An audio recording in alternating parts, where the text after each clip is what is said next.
You want the truth, the whole truth, and nothing but the truth? You can't handle the truth! Well, we're giving you the Michigan Sports Truth, the show that reveals facts, truth, research, and statistics and never messes around. We lay down the entire truth about everything regarding your Detroit and Michigan sports teams, no matter if it's good or bad. No junk, no entertainment, no homerism, no coddling, no pop culture, no opinions, no shilling, and no fluff. Head over to our website at MichiganSportsTruth.com, follow us on Twitter at Michigan_Truth, and like our Facebook page, The Michigan Sports Truth.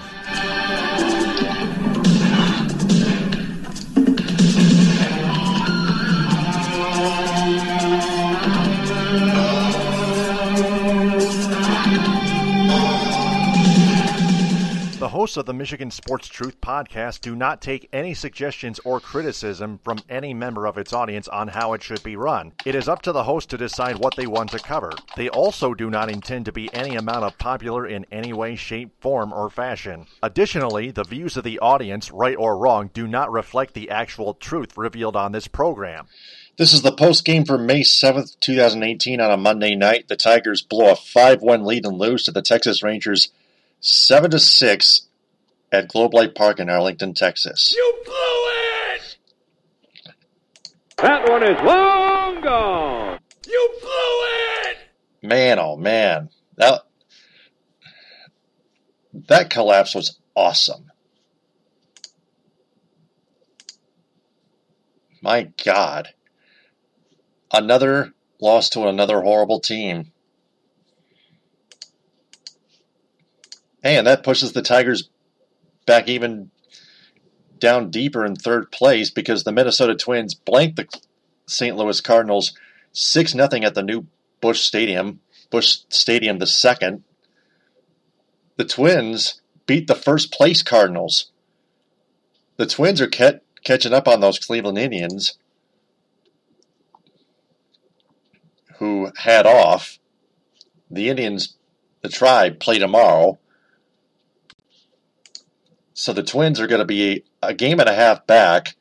The Tigers are going to be 3 games back with a record of 14-20. The Twins now 14-17. But let's get back to the Tigers-Rangers game that transpired tonight. Michael Fulmer started out decently at least, but he faltered in the middle innings, and the bullpen blew the rest of the Tigers' lead as the team fell behind. There were talks from sources earlier prior to the game that the Tigers were now going to be open to trade offers for Fulmer. He didn't prove that he was trade value tonight, but I'm sure that was just a fluke. The Rangers are horrible, and the Tigers lost to yet another horrible team, which is what our tanking system needed against their trash owner Chris Silich, who needs to sell the franchise to an owner that at least has dignity. But Michael Fulmer had a chance to prove something tonight. He didn't do it, but he'll get more chances later on.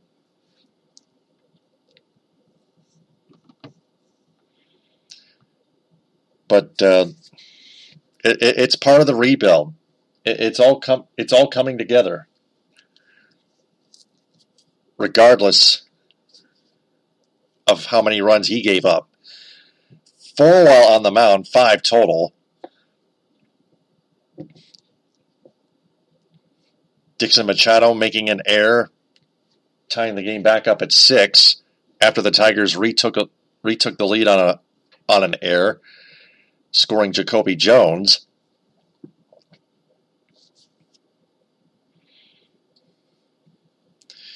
Any game in Arlington between the Tigers and Rangers is going to be crazy. Especially mostly with the Rangers ending up winning. In this case, that's what we need again. It's part of our tanking system. So, that being said, Ron Gardenhire took some serious shots at shortstop Jose Iglesias for not trying, quote-unquote, before tonight's game. Iglesias performed horribly in the previous series at the Kansas City Royals. MLive told the story about it. And garbage fire, Ron Gardenhire was definitely not going to tolerate it because he, of course, is still only from the old school, like Jim Leyland was. That's the whole story of this thing. At least Gardenhire had more dignity than Brad Ausmus. Because Brad Ausmus had no sense of urgency. Ron Gardenhire did. But Gardenhire was not Gardenhire was not as smart as Ausmus was in terms of sabermetrics.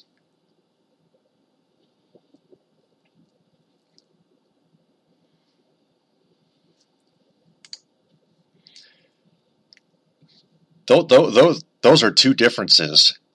Those are two zigzagging differences between Gardenhire and Brad Ausmus. Or Brad Assmush.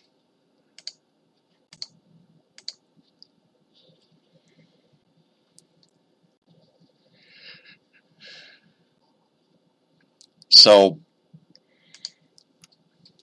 either way, they were both going to be a failure, just like Jim Leyland is, or probably way worse, or definitely way worse, rather. Ron Gardenhire's got 3 rebuilding years to work with. Brad Ausmus failed miserably to win a playoff game. Jim Leyland came close twice to winning a World Series, except he only won 1 game in a World Series in his tenure as Tiger manager. 25 playoff wins for Leyland to 0 between Brad Assmush and Ron Garbage Fire thus far. And the Tigers are not going to make the playoffs for the next 3 years, including this year. That's for sure. Everybody should know that.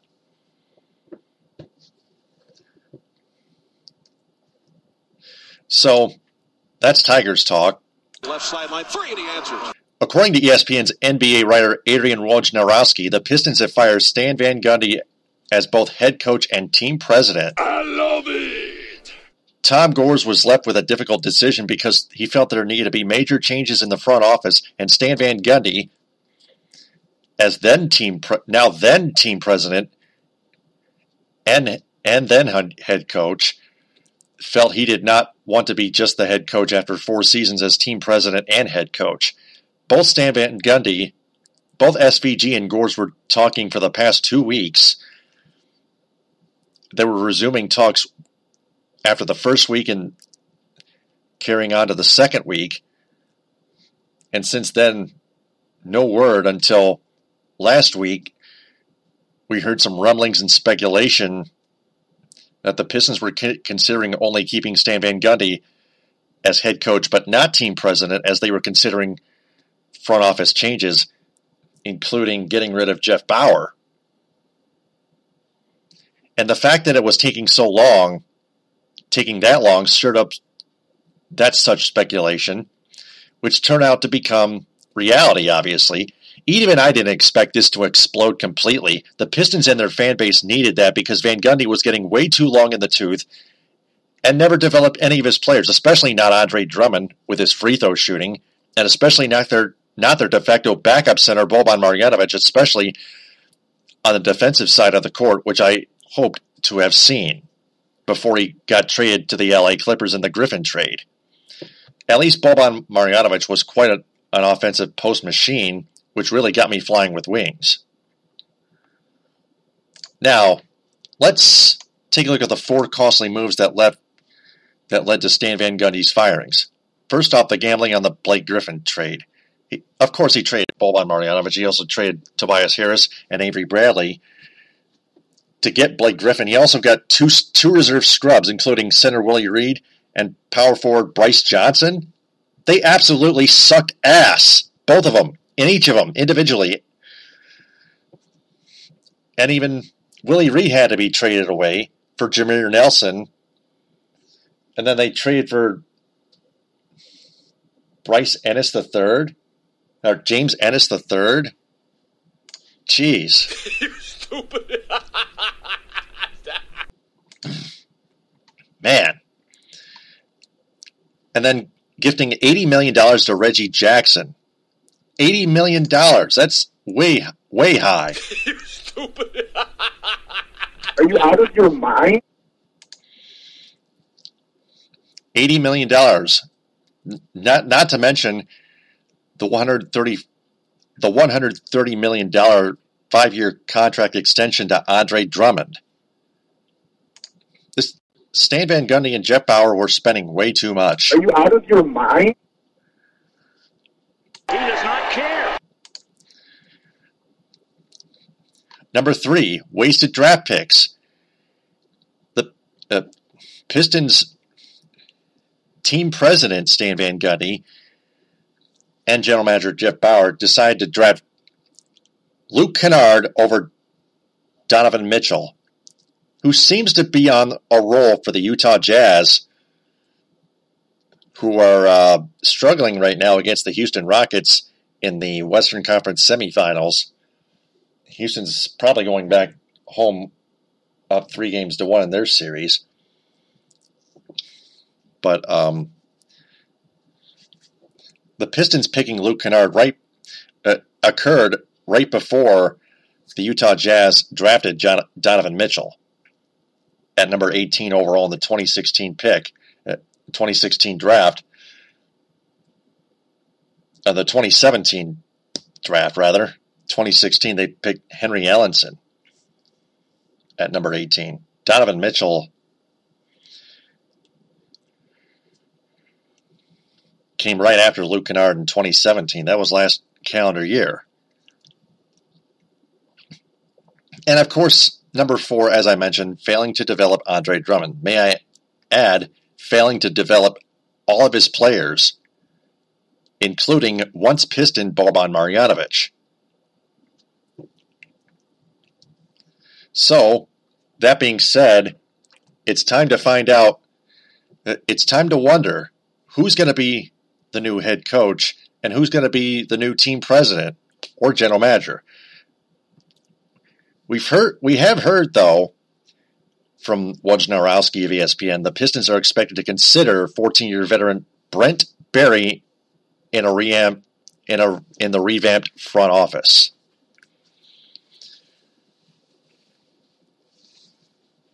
So, looks like he's the top favorite. We'll keep an eye on that too.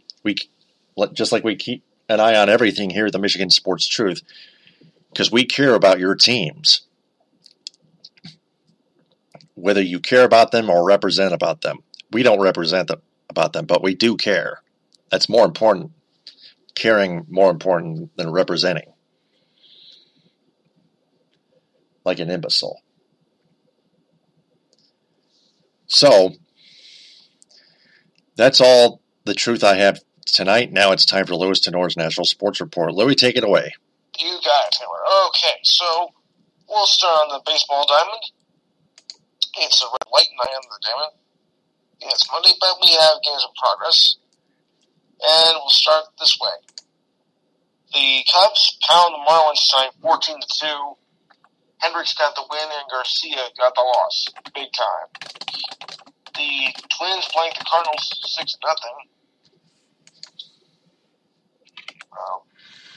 Romero got the win, and Gant got the loss. Continuing on, the Mets edged the Reds 7-6. Gelman got the win, Bailey got the loss, and Amelia got the save. If they would have blown that lead, then this season would have been death. Phillies just crushed the Giants 11-0. Eflin got the win, and Sesmajara got the loss. Going into the top of the 6th, the Nationals and Padres are tied at 1. Turner, Rendon, and Adams are due up.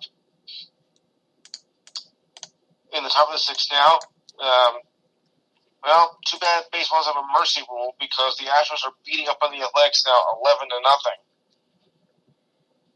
11-0. They could use it. Major League Baseball? I don't think so. Score as many runs as you can. I know, but while your opponent is getting blasted. I know. Yeah. But this is a men's league. You gotta take it like a man with pride. Yeah. Even though your opposing team sucks. Rangers do edge the Tigers 7-6. Lyric got the win. Stump got the loss in. Kayla got the save. All right, so let's check out the standings. And we read it like this. Unfortunately, Boston and New York both had the night off, so standings won't change much than that. So the Red Sox are still 25-9 and still have a one-game lead over the Yankees at 25-10. Blue Jays are 6.5 out at 19-16.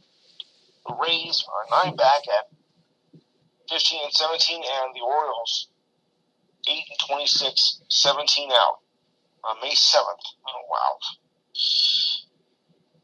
In the AL Comedy Central, as we call it, the Indians are 17-17, have a game-and-a-half lead over the Twins at 14-17.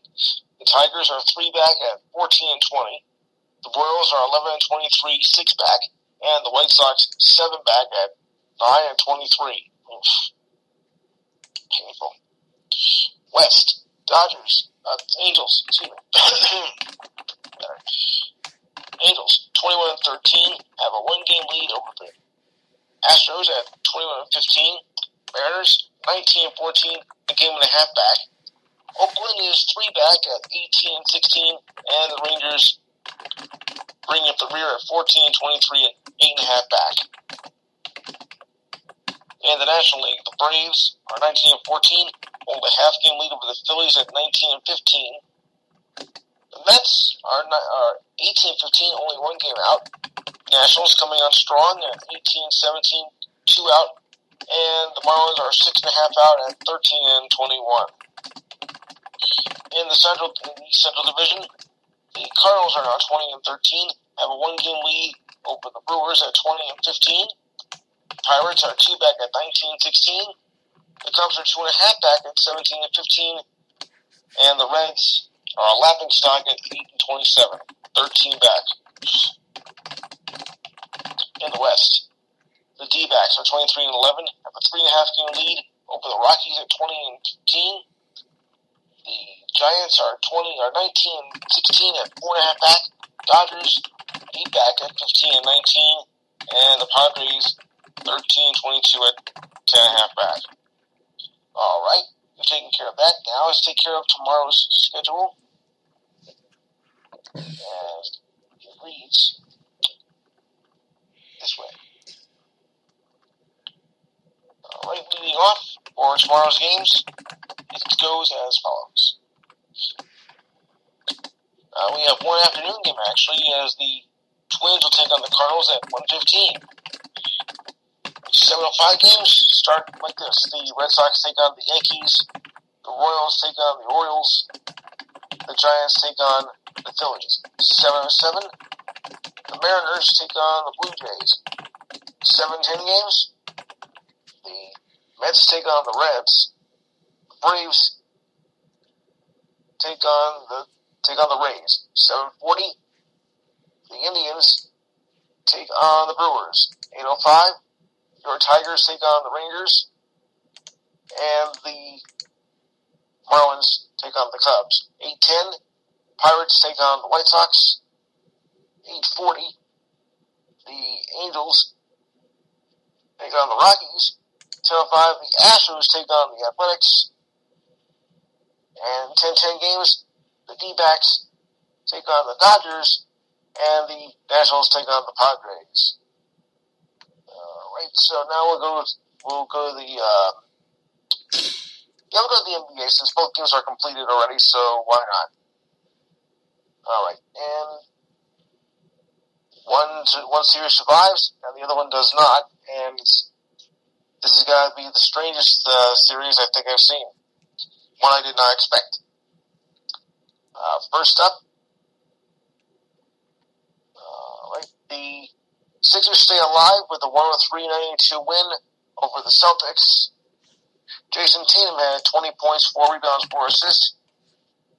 Dario Saric had 25 points, 6 rebounds, and 4 assists. So Philly stays alive, just barely. And from the I didn't see this coming department, the Cavaliers blew out the Raptors 128-93 in a sweep. Jonas Malcolm, 18 points, 5 rebounds, 2 assists, and some guy named LeBron had 29 points, 11 assists, and 8 rebounds. They did it to him again. How do you like that? I did not expect this to happen. I did not expect to see Cleveland getting a 4-game sweep of the Raptors. Well, looks like I was wrong on that department. All right.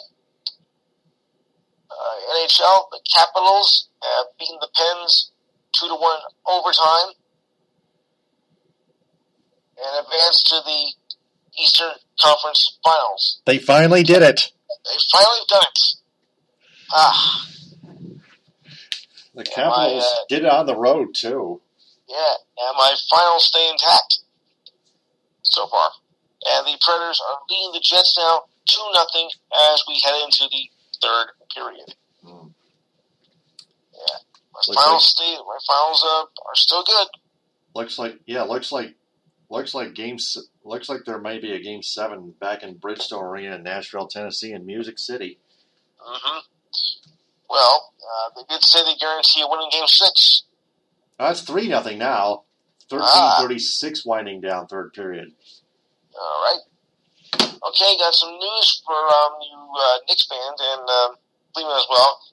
Enes Kanter posted a video earlier today as part of a Twitter question and answer segment that seemed to challenge LeBron James to sign with the New York Knicks as a free agent this summer. My 3 words, not gonna happen. People keep debating about who is the king of New York. Hey, LeBron.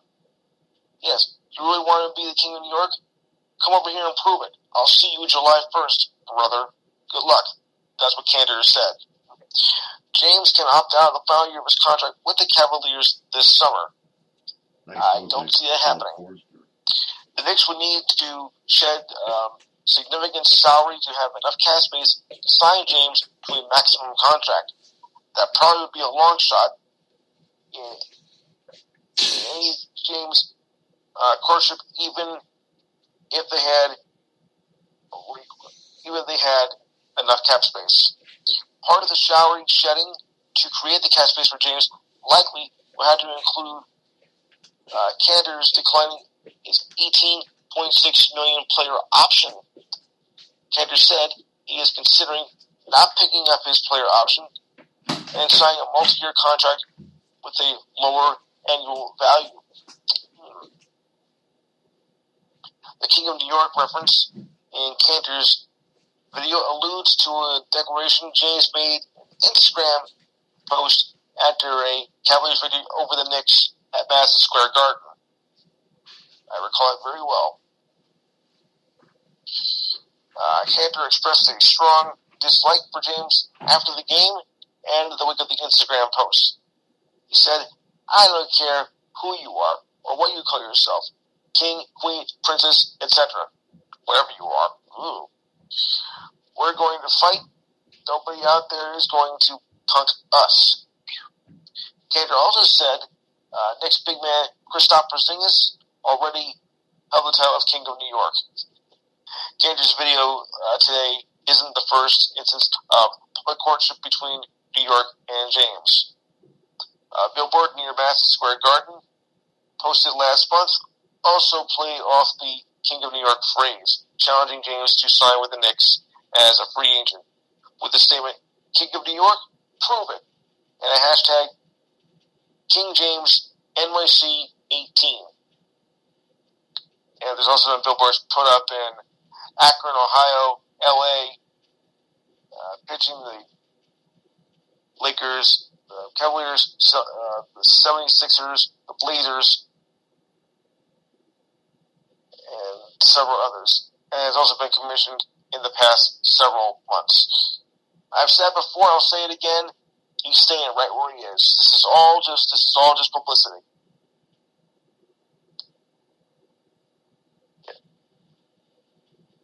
We'll see about that. After July 1st, though, folks.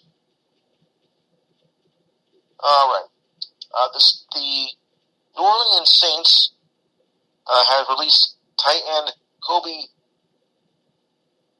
Donor just 2 years into his 5-year, $36 billion deal.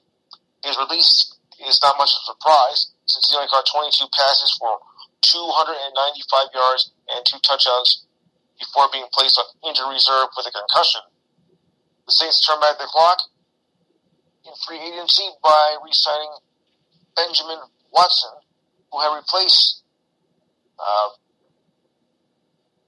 Buehler in 2016. Buehler was released by the Saints today after failing a physical. That'll do it every time. The Carolina Panthers signed ex-Broncos linebacker C.J. Anderson to a 1-year deal. The team announced today. Anderson will compete with Cameron Payne to be the charge of the pace back behind Christian McCaffrey, a 2017 first-round draft pick selection. The Panthers released Jonathan Stewart, the franchise's all-time leading rusher, in the offseason, leaving a void at power back. The Broncos released Anderson on April 16th, which was the first day that they began their off-season conditioning program. Anderson compiled his first 1,000 season in 2017 and had been with the Broncos since 2013. The Broncos matched a 4-year, $18 million offer sheet from the Dolphins in 2016 to keep Anderson. The deal had 2 years remaining left on his contract. San Francisco Giants pitcher Johnny Cueto does not have a torn ligament in his injured elbow, but he will still miss 6 to 8 weeks, according to multiple reports. He met with renowned surgeon James Andrews, who had told the right-handed pitcher that surgery was not required and should just rest for 6 to 8 weeks. Giants manager Bruce Bochy acknowledged that Cueto had been pitching with elbow soreness during his last 2 starts before going on the 10-day disabled list. The Giants feared that Cueto would need Tommy John surgery, according to NBC Bay Area Sports. The Giants are, of course, now third in the NL West with a record of 19-15, which at this point in the season is rather respectable. But they could do better. And I know any Knicks fans feel the same way I do. I don't know how many people feel this, but Van Gundy gone as with the Pistons, I think it's a good move. Although he was praised for the job he's done in the 4 years he did, despite the last 2 years not making the playoffs. Well. All right. Sad news from the baseball world today concerning the Oakland Athletics. They announced that Gretchen Scotty, mother of Oakland A's outfielder Steven, passed away from ALS. She was just 55 years old. Mrs. Biscotti was diagnosed with the condition in May of last year. In December, Steven was traded to Oakland from the Cardinals for 2 minor league players. The move meant that Steven could be more at his mother's side. Biscotti described being closer to his mother as priceless. He says to the San Francisco Chronicle at the time of the trade. News of the Yankees are saying that in the event the Yankees should win the World Series this season, C.C. Sabathia said he will retire. That report coming from the New York Post. The Post reports that Sabathia would have retired last season if the Yankees would have won a title, but the Astros went on to win the ALCS in 7 games and spoiled that party. He signed a 1-year, $10 million contract to return this season to join the Yankees. But he's doing better than he's been in a long time. I say he stays. And here comes the groom. I'll explain that in a second. Chicago Cubs catcher Wilson Contreras tied the knot earlier this weekend. He was married Thursday. Okay, this week I should say. He was married Thursday in Chicago, but only after postponing the nuptials twice due to rainouts this past month. I think everyone was surprised because I did not tell anyone. Contreras said yesterday it was canceled twice because of the rainouts and other stuff. I did not want to talk about it until after it happened. Okay, fine. The Cubs had 5 games postponed in early April, twice playing games on their scheduled days off. It messed up with the continuity of their play, as well as his marriage plans. I did not know that, said manager Joe Madden. Stanley was informed of the news. Word got around as the wedding had proceeded. Now that's what I call a grand slam. The bride didn't say much of anything. Okay. Rockets star Chris Paul's older brother, CJ, described his near injection in yesterday's Game 4 as a case of mistaken identity by a familiar face. CJ Paul told ESPN that referee James Williams, whom he recalls officiating in college games at South Carolina Upstate, requested for security to remove him from his baseline seat during the third quarter of the Rockets' win over the Jazz. The ref was just plumb loco, CJ Paul said, told ESPN, as he walked out of the arena with his brother, parents, and others. CJ said that Williams accused him of making offensive comments. He overheard Williams complain to area security, who then briefly removed CJ from his seat. I know how he operates, CJ told ESPN, referring to his interactions with Williams during his college playing days. He said to security, I did not see him say anything, but I knew it was him. As security escorted CJ Paul past the Rockets bench toward the exit. Chris Paul objected to this whole matter, and CJ was able to return to his seat. Yeah. Looking out for Big Brother. That's good. All right. Of course, we've all heard of rude awakenings. Well, here's one for you. As yesterday morning, Draymond Green sends Kevin Durant a 4 a.m. text message after the Warriors were blown out by the Pelicans in Game 3.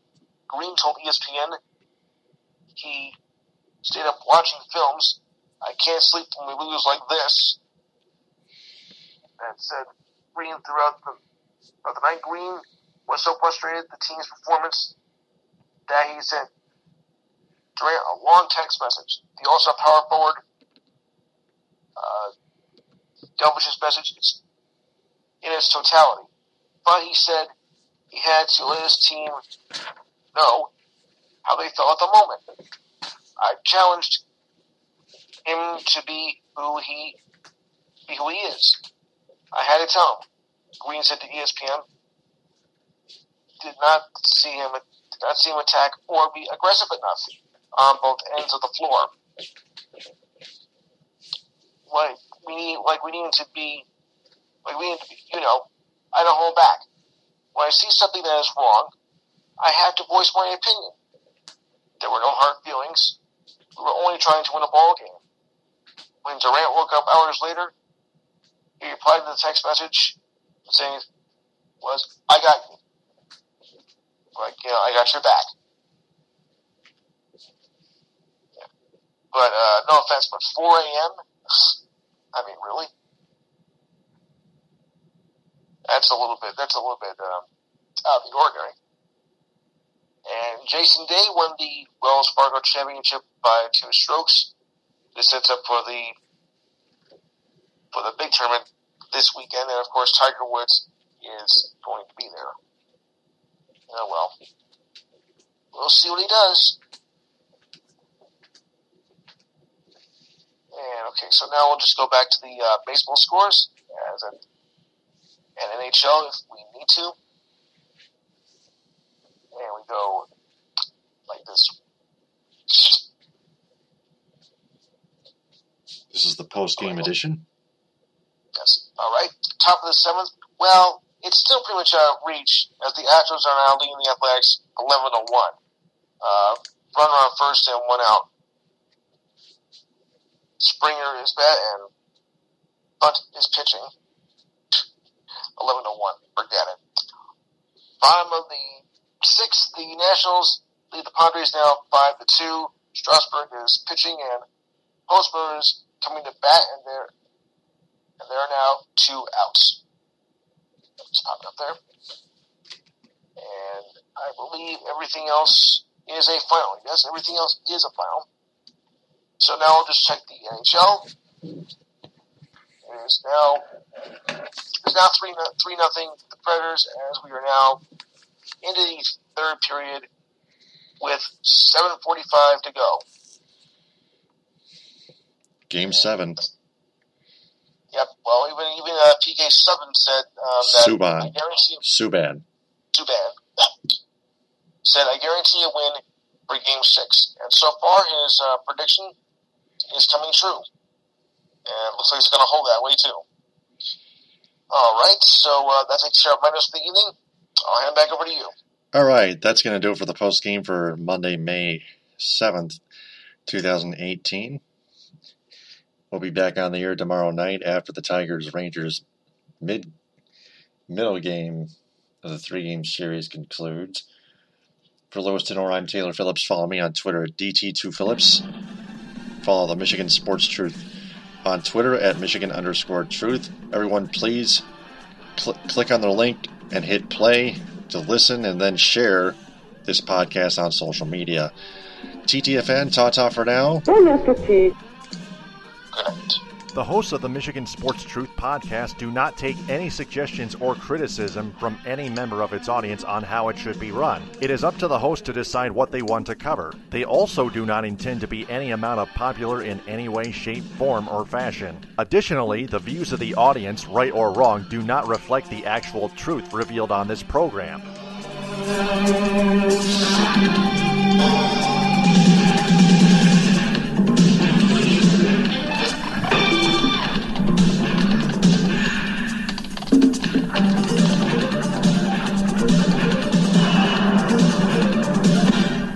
Mission complete.